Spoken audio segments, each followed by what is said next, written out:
So today, stethoscope hygiene between each patient encounter is critical. That is part of your guidelines. And because we started publishing in 2019 and really are the only real effective barrier solution in this category, barriers are recognized in AOR's guidelines as well.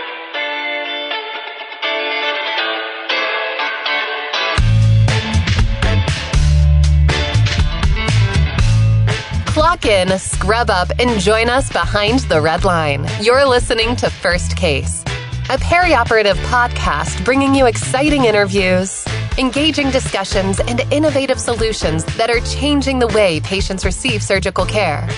Each episode, we talk to frontline staff, perioperative leadership, and nursing entrepreneurs from across the country as they share their stories, experience, and expertise on the industry we love.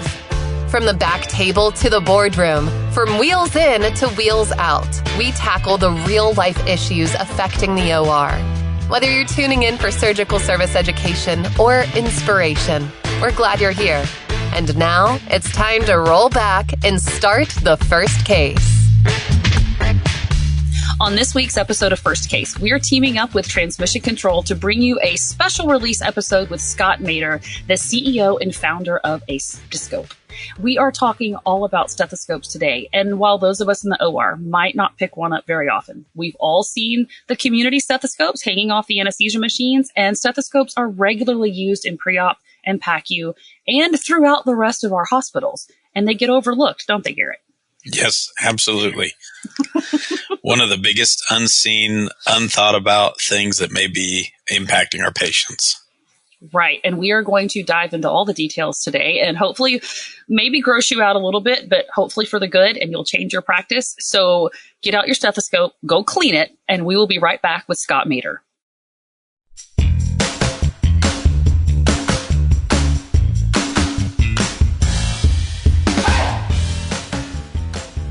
From the studios of Healthcare HQ, you're listening to First Case.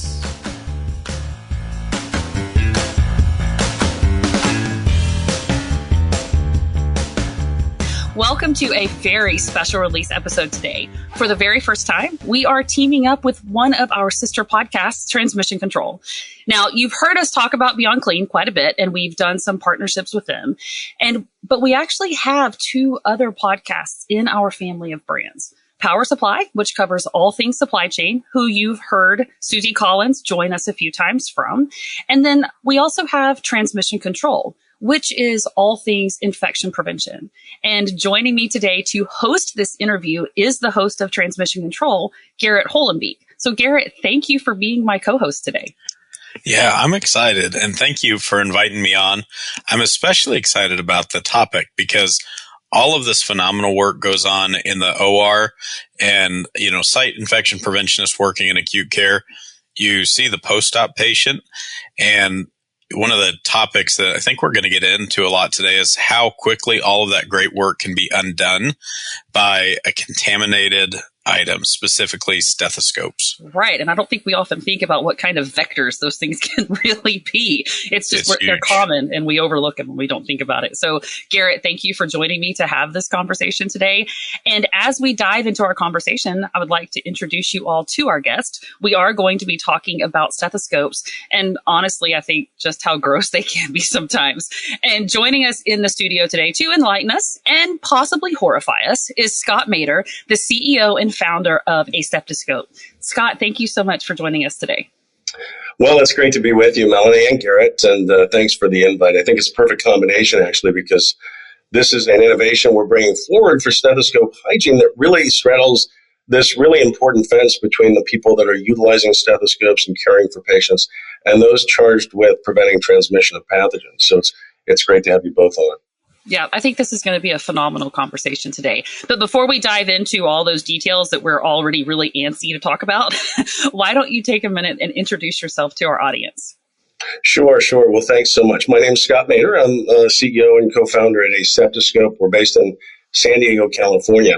I've had the privilege of being involved in clinical innovation my entire career for 35 years, starting with pharmaceutical innovations like first-in-class ACE inhibitors, biguanides like glucophage, and came across from the pharmaceutical area of New Jersey to San Diego to to get a startup going for cardiovascular biomarkers.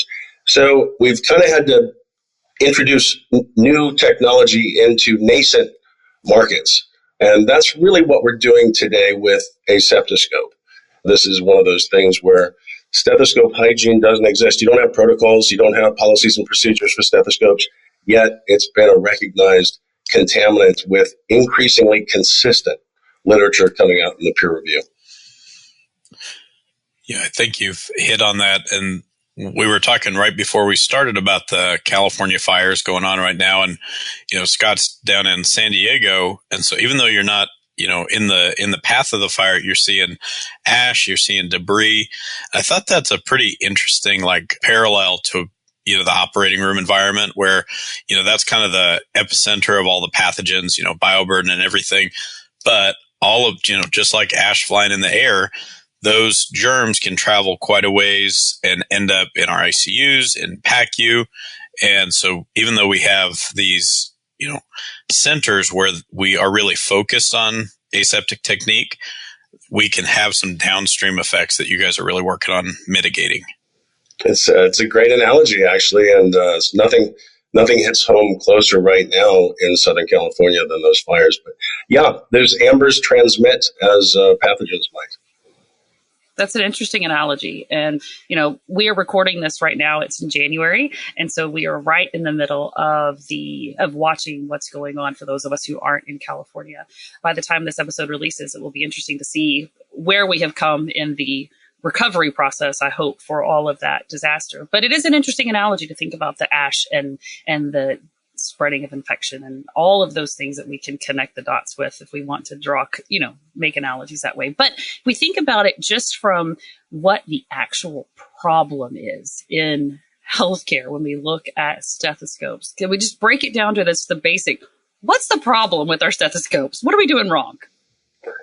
I'll tell you, the thing that caught my eye back in 2016, I was working as a consultant to a client doing acoustic algorithms for digital stethoscopes, and I was doing a situational analysis, and I could not believe the consistency in the literature. What's going on with contaminated stethoscopes is that they move from patient to patient just like hands. Clinicians' hands are the absolute focus of infection control. Stethoscopes are off the radar, yet they are used the same way. They move from patient to patient. By definition, they are touching patients in routine exams, both chronically and acutely. In fact, they are used more frequently in the patients that are most vulnerable. And so this is even more important when it comes to the idea. Didier Patet, who is the father of modern hand hygiene, writes the guidelines for hand hygiene for WHO and CDC. He identified this, and I picked up this paper in this search that really shows this direct correlation between the dirtiest part of the hands, the fingertips, and the dirtiest part of the stethoscope, the diaphragm. And it was a clean correlation, and he was emphatic about it. Now, that was 2015 or 16 or so, that publication. Since then, the literature has grown tremendously in the last 25 years, 16,000 citations in this area from the peer review. And it's not controversial. It is all very consistent. And I think that highlights maybe how under-recognized this issue is. And Melanie, for you, we sometimes think once the wheels are out of the room and the patient's done in the OR, that's kind of med-surg issue. But yeah, it's not us anymore. It's somebody else. Yeah, it's somebody else's problem. But how many contact points are there between the patient and a possibly contaminated stethoscope post-op? Gosh, yeah. When you think about it, how long is that patient going to be in the facility? Are they a same day patient where they're leaving and going home, and maybe we're just checking vitals, and maybe they, maybe a stethoscope is put on them once or twice, maybe not. But look at our patients who go from the OR to the floor, or they go from the OR to ICU.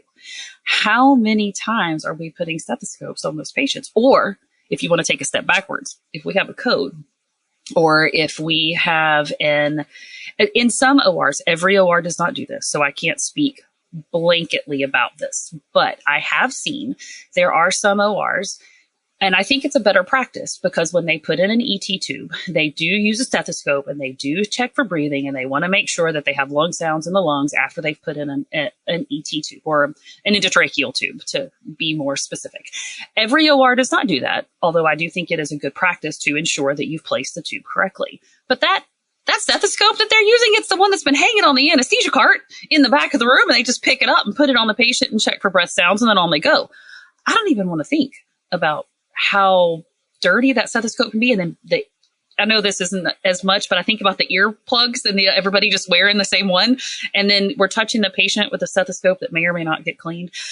So ultimately, that is a long answer to your question, but there is the potential for multiple touches on our patients, even in the OR, for a stethoscope to be that potential vector for a hospital-acquired infection. Already getting scared. It got scary quick. It is scary. But you brought up something that I think I'd never thought about until you and I talked about this episode before we started recording, Scott. And you called the stethoscope the clinician's third hand.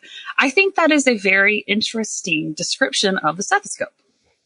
It's one of those things, and by the way, that brief conversation you and Garrett had, it's very, very true. A lot of the things that you said are it seems as though they're intuitive to the people that are carrying stethoscopes and required to use them. And so when we got into this business, we really looked at those baselines of how does disinfection happen today? How do single patient stethoscopes help or harm the situation? And what is the key to improved compliance in a world that's success is based on whether or not people comply. And so this was one of the things that we've been very focused on. And I think that, Melanie, if there's the thing about your group, your audience, and your discipline is that they are well out in front of this because there's not a margin of error in your work that you might have in, for example, a primary care office where you're using stethoscopes. So you guys, several years ago, I think in 21 or 22, the AORN put their guidelines into place well out in front of groups like the CDC and WHO, and with all the right citations. So today, stethoscope hygiene between each patient encounter is critical. That is part of your guidelines. And because we started publishing in 2019 and really are the only real effective barrier solution in this category, barriers are recognized in AORN's guidelines as well. And and you're just in front of what is the inevitable. That's the way this is headed.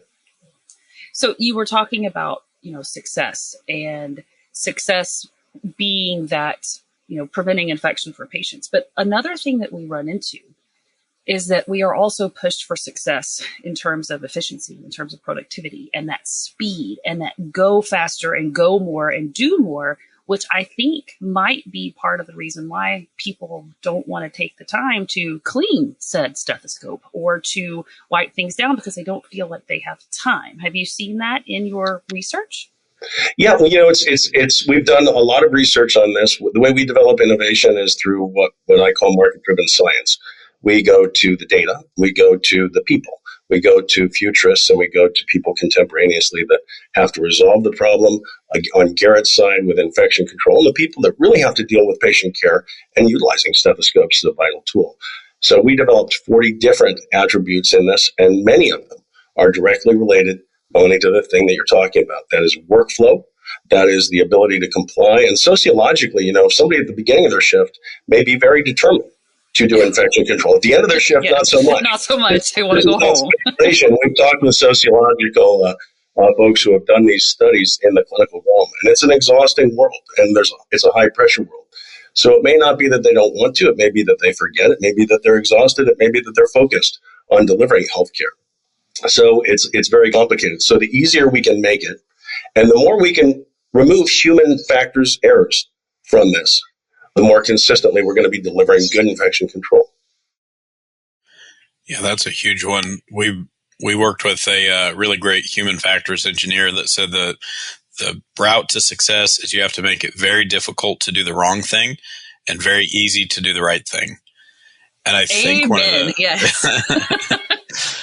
and I think one of the barriers with stethoscopes specifically is, it's 9 times out of 10 touching intact skin. But on the IP side, we know that endogenous flora from the patient is one of the primary drivers of cod eclabsy and for this audience, surgical site infection. So how do we overcome that barrier or that thought barrier of, it's safe, I'm just touching their skin and it's not going to have any bad outcome?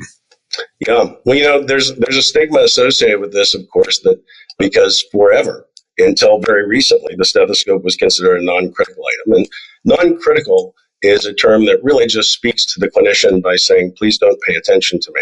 It is not really the intent, but that is the practical reality. And so the truth of the matter is, if you're dealing with a dialysis patient, you're looking for a fistula, you're using the stethoscope right over it. If you're dealing with an elderly patient, or for example, a neonate who doesn't have an immune system that's fully developed, somebody who is on immune-compromised cancer care therapy, these are all folks that really would never be, if they were fully informed, would never let somebody touch them with a stethoscope and would be affronted to the idea that it's called non-critical. Because this is a vector that, and by the way, intact skin still is a beautiful medium for large colony development of some of the most virulent pathogens out there. Everybody deserves clean healthcare. Absolutely. And okay, so let's talk about then, if we are going to clean our stethoscopes, but I really kind of want to talk about what people might do and they think it's good enough, and then what really is best. Okay. So if somebody, they're going to just grab an alcohol wipe pad and they're just going to, wipe the bottom of their stethoscope before they touch the patient's skin. It's better than nothing. But what is it that we're doing wrong and what could we be doing better? Yeah. So I'll tell you, one thing is that in the discipline of infection control, there's very specific guidance as to how you do disinfection. In reality, you have to do it while you're on the move, essentially. And especially if it's a between patient exercise. Garrett and I spoke once about the 2019 piece by Connect It All out of UPenn. They did a 60-second requirement for stethoscope disinfection. They found that the return to clean rate, and that is for the stethoscope diaphragm, 60 seconds on the diaphragm, the return to clean rate was 50%. The bugs are tough. You can be disciplined and still not get it done. Right. I mean, C. diff does the backstroke comfortably in alcohol. It increases sporulation in the presence of alcohol. These bugs evolve. Then if you actually use the clinician preferred method, which was whatever they want to do, the return to clean rate, 20%. So listen, this is why you've heard the term, the bugs are going to win. They evolve fast. And so that, and the reason they evolve too, we call them MDROs, multi-drug resistant organisms, but the truth of the matter is they're also multi-disinfectant resistant organisms. So whether it's endogenous or exogenous, these bugs evolve to be very resistant. We know this to be true. It's not a controversy. So what we're trying to do is not eliminate the idea of disinfection. It's critical. But we are trying to reduce the indiscriminate use of this. Why? Because A, it doesn't work, and B, it contributes to, it's not a good steward of antimicrobial process. You increase, decade over decade, you can see the pathogens and the strains that become more resistant to alcohol. When you can actually use something that is clean, that makes sure patient contact is clean, that does not contribute to the evolution of resistant strains, you do it. And then you use disinfection for processes when you have the time to do it properly. I think that's a really good thing to highlight, because everything cleaning and disinfection is always driven by the manufacturer's instructions for use. And this is kind of my sterile processing brain going on here, that we don't have an IFU for every brand or type of stethoscope. And going to Melanie's point earlier about the single use, single patient use stethoscopes that are out there, nobody's pulling up an IFU. Doesn't exist for that, for how to appropriately clean and disinfect it. Yeah, and I think there is a stigma attached to these single patient stethoscopes as well in the mind of people. It's not in the practical instruction for them. But when they are dedicated to a single patient, there's sometimes an inclination to think, well, it's just the bugs on the patient, and I need to get this done. I'm going to get it done. Patients can reinfect themselves when you're using it. Also, the entire staff is now handling that stethoscope. It is a terrible vector. And Melanie, to your earlier comment, check the earbuds because they're disgusting. You can essentially inoculate your whole staff with stuff. I know. But you do bring up a good point about that. Yes, talking about a single-use stethoscope again, yeah, it's only being used on that patient, and the patient can be reinfected by their own germs for sure. But every staff member who goes in that room and touches that stethoscope then leaves that room and goes and hopefully does hand hygiene when they enter and when they leave. But we know that that does not always happen. And then they might go touch another patient. I always use the analogy of like, the description where you think about glitter, right? And if you're touching this glitter and then all of a sudden glitter's all over everybody in the department because it just spreads so quickly. And it's true with these different hospital-acquired infections too, the germs and bugs that are causing them, how easily they can spread when we're not being vigilant with our cleaning practices, hand hygiene, and with cleaning stethoscopes and other devices too. But I'm curious, you mentioned AORN, and I'm proud that AORN is ahead of the curve when it comes to the guidelines for stethoscope cleaning. But is there anything changing maybe with the CDC guidelines or with the World Health Organization, or any movement being made to be more strict with cleaning stethoscopes? There is. I mean, the data is overwhelming. And in 2021, there was a group of folks that published in ICHE a call to action for the CDC to change guidelines based on the incredible intensity of data and the consistency of data out there on pathogens, on transmission, and on the practical use of stethoscopes today is still a very routine tool in all patient care. And so the CDC at the end of 2023 did announce their new transmission guidelines, their 2024 healthcare transmission guidelines that were being updated. Last time they were updated was 2007. So this includes stethoscopes, and they are moving from characterizing it in the classification system of non-critical to a vector that transmits via touch. This is a new classification. It is, obviously encompassing everything that's not aerosolized transmission. And they're changing things about it that include that stethoscope hygiene should be conducted between every patient encounter. That also, instead of historically this kind of use of single patient stethoscopes called out by name, they will be now saying that dedicated equipment reduces transmission. That encompasses our technology. The CDC actually contacted us last summer and asked us to present to them. And it was a wonderful invitation for a small startup. We were thrilled. We have a big footprint in the peer review. They saw that data. And in fact, the call to action paper writers named our product as well, because we have done a lot of work on how this technology validates itself as being a solution from breaking transmission through compliance. And so we had a great discussion with them. Our CMO, Frank Peacock, has over 800 publications of peer review. He's an emergency trained physician who's also board certified in cardiology. And he's a trial methodologist. He's done a great job bringing this problem out and bringing the solution to the fore. So we're very proud of that. But the guidelines for the CDC will be announced. The draft has been up for over a year. They just announced about 3 weeks ago that they voted on the final aspects of it and that they are imminent. So those are big ships, and they turn very, very slowly.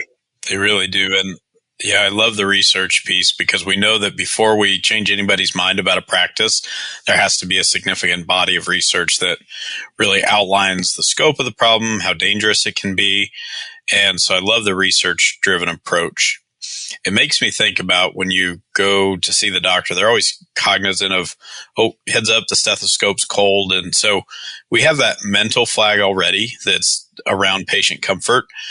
Now we need to get to the step where we're taking the appropriate precautions for not only is the stethoscope a little cold, but it may be contaminated, making that culture shift. So how do we make a culture shift towards single-use improvements on either the stethoscope that's around everybody's neck and they use it for every patient, or single patient options? How do we make a culture shift for safer stethoscopes? Well, the most important thing in my mind, I think this has been a recognized problem. Awareness was relatively high in the professional community, the clinical community before we came into the fore. It was somewhere in the order of 67% or so were aware that this is a problem. After COVID, it drove up above 90%. And people just became in general aware. And I think that's a big part of the solution.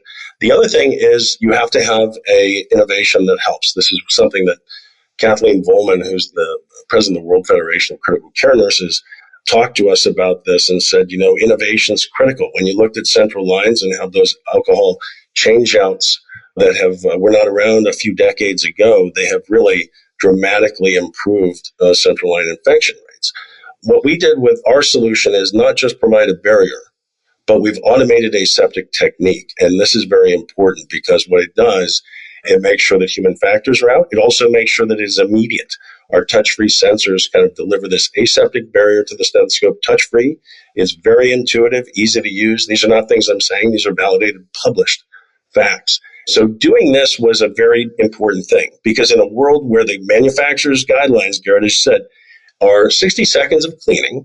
Now, who can really do that in workflow? It can't be done in workflow. It's never been done. We've done direct observational studies and verified that it can't be done. Melanie, you've been very emphatic about the disposable stethoscope situation. Those will never solve the problem. And in fact, we've done studies that show they compromise accurate diagnosis by an 11% miss rate. And that is contributing nothing but bad. Yeah, that's scary. That just makes me cringe. The idea of missing 11% of critical diagnoses like diastolic murmurs is unbelievable, especially when you think about the criticality of the patients in your world. Yeah, no, for sure. So, Garrett, I actually have a question for you before we kind of bring this conversation down. But as an infection preventionist in transmission control, the audience, I hope, is cheering at the thought that stethoscopes are being changed from being non-critical to actually being something that needs to be cleaned with every patient encounter. Does that make you really excited to hear that there are changes coming in that guideline?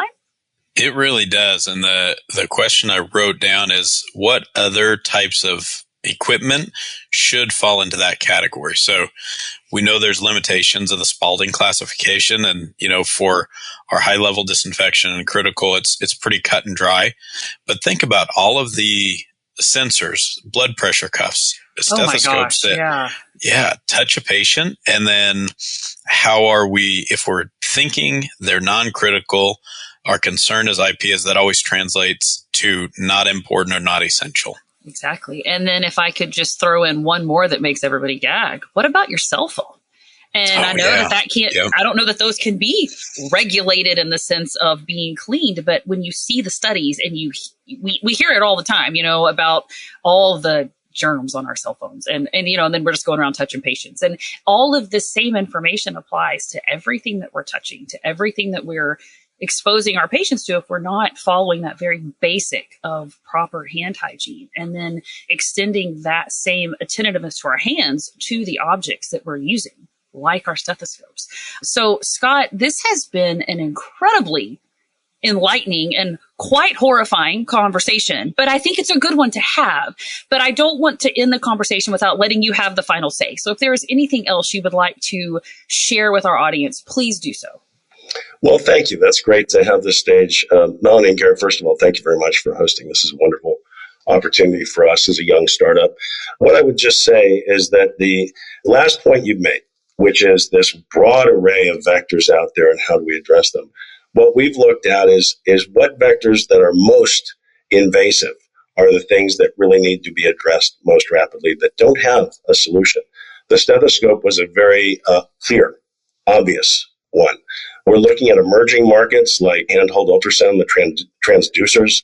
These are amazingly virulent and they need a solution. There's also very basic things that are out there. We have an IP portfolio and we'll develop this touch-free technology for everything. It's highly sustainable. It's good in antimicrobial stewardship and it is easily applied. So the idea of compliance, which is everything in the world that infection prevention works, it's right there. And I will tell you the very good news in closing. We just got a call from, and so guidelines are a really important thing and they're coming, but we got a call from one of our customers who said, hey, have you had anybody report outcomes to you? I said, not other than outcomes we've conducted. We just haven't been on the market very long. And we're starting to get good uptake. Well, she says, well, we're one of your first customers. We've been buying your product here. And we just demonstrated by including your product in a CLABSI bundle, we reduced CLABSI rates significantly. And guess what? To zero. And it's been sustained ever since. And so here's something that's critical that CLAPSIs have never considered. You will not find a CLAPSI bundle that includes stethoscope hygiene. She did this. This is Naomi Ragsdale in Memphis. And this is now was solicited as a project by NTI. It will be presented at the NTI conference in May. It is now a manuscript in review. But most importantly, in a world where it is the validation of the stethoscope's vector reality, everybody wants to see these outcomes. Well, outcomes sometimes are by elimination. And when you eliminate the stethoscope as a vector in this area and include it in a bundle, you see results. And so that's very exciting news. You'll see that within a couple months. That is phenomenal. Thank you for letting us end this conversation on such a high and encouraging note. But if anybody wants to get in touch with you, where can they find you? What's the best way for them to reach you? Well, AseptiScope is based in San Diego. It's asepti, like aseptic, and scope, like stethoscope. And so AseptiScope, and our product is the Discover system, and both have websites. And you can identify us online, or you can look in the peer review where we are widely published. All right. Well, thank you so much. It has been a pleasure. Thank you so much for joining us today. Thank you, Melanie and Garrett, for hosting. We really appreciate your time today.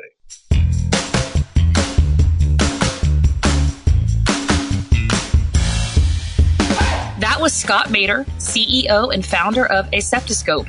And Garrett, I have a lot to take away from our conversation today. And I think a point that was really just driven home was how much we take for granted something like a stethoscope, and we overlook it, and we don't realize how much of a vector it can actually be, right? It's huge, and it's been very well studied by this group, and I think that research will grow out from there. I wrote a little note for myself. This is the start of a touch-free revolution. We have that. It's touchless paper towel dispensers, touchless, door openers, and now that needs to migrate to stethoscopes and then to a bunch of other equipment that's high risk for patients that Scott outlined. Yeah, and it does. It comes back to our patients. Our patients are at risk, and anything that we can do to ensure that they have a safe surgical experience, a safe hospital experience, and we're not contributing to an infection from something so basic as just keeping a stethoscope clean. Anything that we can do to ensure their safety is really what we need to be doing. It's in their best interest. It's best practice for sure. And definitely, if I ever pull out my stethoscope again, I am an OR nurse. We don't use them very often, but if I ever pull it out, you can better believe I'm going to be cleaning that thing. Oh man, after today's conversation. Oh yeah. Yeah. So I hope all of you listening will do the same thing. Go clean your stethoscope and make sure you clean it in between patients. But that is going to do it for this special release episode. The First Case podcast is currently in between seasons 14 and 15, but we've still got great content for you while we wait for season 15. And if you listen to Transmission Control, and if you don't, I hope that you do from now on, but you can catch new episodes from them this spring as well. So on behalf of Garrett, myself, and both teams at Transmission Control and First Case, thanks for listening to this special release episode. Thank you for listening to this week's episode of First Case. As a reminder, you can help support us by subscribing to First Case on your favorite podcast app or by downloading the smartphone app on iPhone or Android. Simply search for First Case in the App Store or Google Play. The best thing about downloading the smartphone app is that you can access bonus content for certain episodes and view episodes in certain categories, like articles on the go and vendor spotlights. Are you following us on LinkedIn or Facebook yet? If you are and you love an episode or post, then let your social network know about it. Like, comment, or share our posts along with your thoughts and keep the conversation going.